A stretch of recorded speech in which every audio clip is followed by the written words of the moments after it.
He is the WBC super flyweight title holder, San Antonio's finest, Jesse Bam Rodriguez. Jesse, thank you for joining Morning Kombat. I know we look like assholes right now, but I want you to know, Jesse, that this is a Halloween episode. But do I dress like this in my real life? No. You best believe Too Cheesy does, okay? Yeah, that's what I'm talking like That's what I'm talking about, Bam, okay? Bam, great to have you on the show today. We're, of course, fired up about your return November 9th. But, dude, 24 years old, like, you're doing very big shit. It's hard to get attention in the weight classes on a global scale that you're in, and you have. Why? Why has the BAM experience for boxing been through the roof to start your career? Yeah, I think it's just the way I've been performing, the way I've been handling my opponents, especially, they're legends of the sport. So the way I've been able to take them out says a lot, and I think that's why they like to watch my fights. But look, when we talk about, I think if people wouldn't know you, they'd look at some of your wins and go, okay, this guy's all-action fighter. Let's go out there. He'll eat 3 punches to land 1. There is this technician element to you. Was that always the plan from the beginning, that you were going to bring this high level of craft into a place where maybe fans would cheer just as much if you went out there blood and guts all the time? Yeah, I know. I mean, I feel like I just kind of fell into my my style. Before, as an amateur, I was more of a come forward fighter, like, the other opponents in my weight class. But like I said, I grew into my style, and I think people appreciate that a lot. Bam, from what I understand, as you indicated, you had a more of a come forward style in the amateurs, and then it's become a lot slicker, and you've added a whole bunch of dynamic elements to your game, including some of the stuff, from what I understand, correct me if I'm wrong, from Lomachenko. What did you pick up from Lomachenko? The footwork. As an amateur, I was watching Lomachenko a lot. Then I just went to the gym one day, started working on the angles myself on the bag, and they just came naturally. And when I teamed up with Robert, I feel like he took that to a whole nother level. Help us understand what that means, though. Like, obviously, you were able to, pivot around, setting new angles, and that if you've already got a high-action, high-volume style, now you've got even more openings to land on guys. Is that a fair assessment? Yeah, exactly. Just you hit them from one angle, and the next second you're at another angle, and they don't expect the punch to come from that angle. So it's a very hard style to deal with. But like I said, naturally it came to me, so I'm blessed for that. Favorite other boxer to watch, just as a fan? Nothing else. Is it Lomachenko? Let me ask this. Who beyond Lomachenko do you like to watch? I mean, there's a lot of fighters I like to watch, but Boots Ennis is one of the top that I do like to watch, just because he's a switch hitter, and I mean, his fights are exciting. So I'm a big fan of Boots, and to share a car with him, it's an honor. Bam, we've all got tattoos here. I wanted to see the one on the side of your face. Can you walk us through what you have there? That's sick. Right here, I have a dagger, and then on this side, I have an M. It stands for Mila. That's my daughter. She's 6 months now, so that's why I got that. Hey, congratulations! Are you sleeping at all? Yeah, I sleep through the night. My girlfriend is the one that wakes up with her, so I'm blessed to have her as well.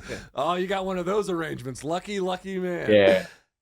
Bam, you talked about being on the same card as Boots. It's unique to get 2 big stars. I mean, we saw that recently with Tank Davis and David Benavidez sharing a pay-per-view. How did this come together, and were you all in from the start on this? Honestly, as far as it coming together, I don't know how it happened. I was supposed to rematch Guy Estrada, I believe, in San Antonio, but he put out of that, so I guess it just kind of fell into place. And then I had to face my mandatory Pedro Guevara, and then I guess Boots had November 9th originally, so I guess they just kind of threw me on there, but it works out. Like you said, we're both exciting fighters, and it'd be a great night of boxing. Yeah, no doubt about it. And you took on the legend Juan Francisco Estrada in June, and you stopped him in the 7th round. There was that mandatory part of the contract that you said you thought he was going to activate. What do you think happened with his decision to not go in this direction a second time? Man, I don't know. I mean, this whole time I really thought we were going to rematch. I was back home waiting for about a month and a half, 2 months, and from one day to the next, it was just he put out of the fight. I was already training for the rematch, and then I got news that he put out. I didn't even know I was in a fight still, but then I got word that I had to face my mandatory, so that's why I'm here in training camp ready for November 9th. I mean, what was it like going in the ring with Estrada? Because this was your ultimate testing moment for a lot of us as fans. Okay, let's see on this level. Was that wild for you so early into your career to be in there against a guy I'm sure you watched when you were a kid on the come up? When I got in the ring with Estrada, it wasn't it wasn't really of a shock. It was more of a shock when I faced Carlos Cuadras, just because it was a short notice, and I was watching Carlos Cuadras as an amateur as well. So to share the ring with him, it was a bit crazy. And after that, I fought Rungvisai, and I kind of just got used to being in the ring with these guys. So when I went in there with Estrada, it was just any other fight, really. Any other fight against Rungvisai, against Estrada? Well, if we're going to continue this trend, and this is not a disrespect to Pedro Guevara, we'll get to him for a second, but sometimes I'll read headlines and I'm like, did I just read that Chocolatito isn't going to retire and he doesn't want to retire until he fights Bam Rodriguez? How realistic is this super fight to happening for you in the near future? I mean, it's a fight that's definitely realistic, but the way the news got out was kind of fake news. The thing my coach Robert said is, if the unification fights don't come after this fight, then a Chocolatito fight does interest us if it interests them as well. So it kind of just got mixed up, but it is a huge possibility of us fighting, I believe. I mean, that's some legend stuff right there. The former pound for pound king, but he still got it. What would a fight between the two of you look like?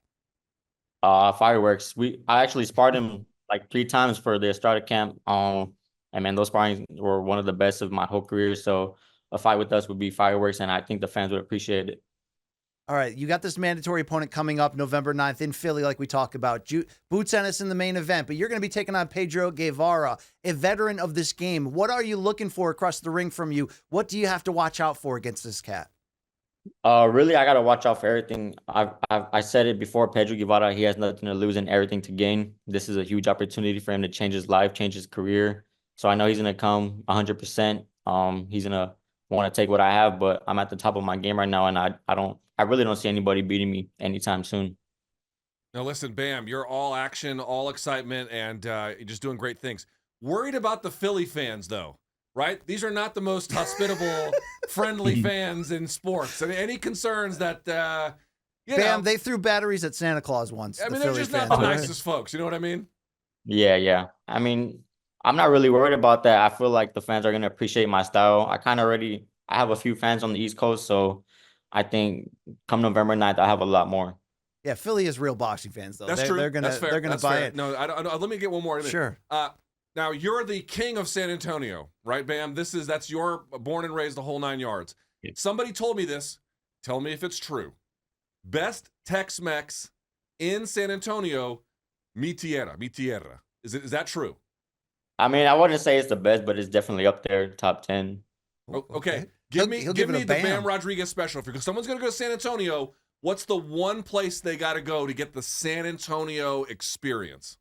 Man, there's a lot of restaurants you can go to in San Antonio. Most of them they pretty much taste the same, but I feel like if you're gonna get a really good plate, you got to go on the west side. Damn, that's some good food there. Have you done that? The Tex-Mex thing? I've been to San Antonio a bunch. All the food's great. I haven't gone to like the real local places though, because I'm just some wandering gringo with face tats. A buddy of mine was like, mi tierra, that's the place to go. Bam, how did you get that nickname, by the way? I got it when I was a baby. It started off as Bambino, like the Great Bambino. Sure. And then my parents just kind of cut it short to Bambi when I was a little older. But then I outgrew that as well. So they just cut it to Bam. And ever since then, that's pretty much my name. No one even knows my real name, really. So I would consider Bam my real name. I mean, was this the type of thing where you becoming a sort of a boxing phenom, was it by accident, or do you come from a boxing household where this was the plan from the beginning? Nah, man. Really, I really don't have any boxing in my family except my brother. I think maybe my grandma's brothers were boxers, but I'm not too sure on that. But I mean, before I started boxing, I really didn't care for it. I didn't watch it at all. And one day, I just decided to tag along with my brother, and the rest is history. Now, can you fill in this backstory? Is it true that you dropped out of school in 7th grade to train boxing full time? Is that a true fact?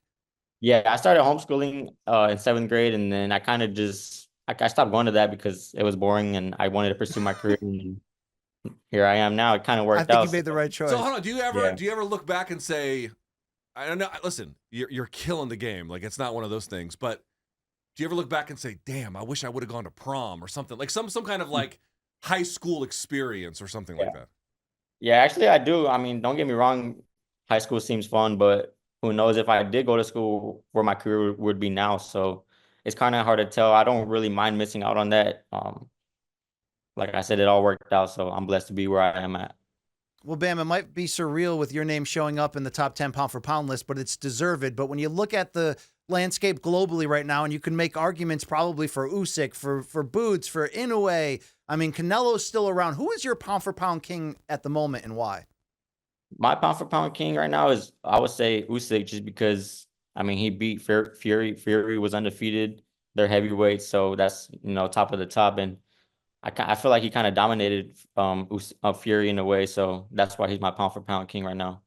Yeah, we'll see that rematch in December, and obviously Better Biev is there as well. But November 9th, Saturday, Philadelphia. Oh, please, hit him up. Hit him up. If it ever happens, and it probably won't, but if it does, Canelo and Crawford, how does that one look?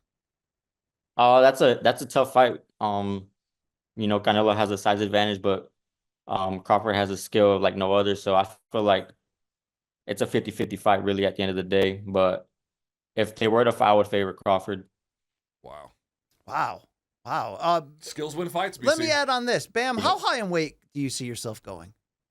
I would say 126, 130. That, Inoue hangs around in those areas. You know Yeah. what I mean? And by the way, as I understand it, you're like, correct me if I'm wrong, your like favorite vacation spot is Japan. Is that right? Correct. Yeah. I mean, my past two fights I went right after, so I would say myself that's my favorite Well, if he spot. hasn't been to the Tokyo Dome, Luke, maybe we can I understand, book but I was going something. to ask, how do you get through a flight to Japan? What's the Bam Rodriguez? I got to have this so that this 18+ hour flight is not so bad. Man, I watch movies. I watch movies on the TV that they have on the airplane, and that's pretty much it.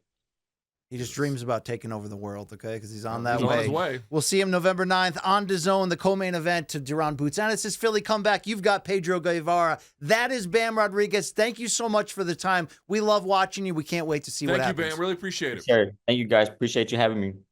All right, we'll catch him on DAZN there November 9th. He's soft-spoken. I cannot overstate this. If you haven't seen him fight, this motherfucker is a terrifying fighter. Yes, he's terrifying. He's a skilled dog, which is a dangerous combination.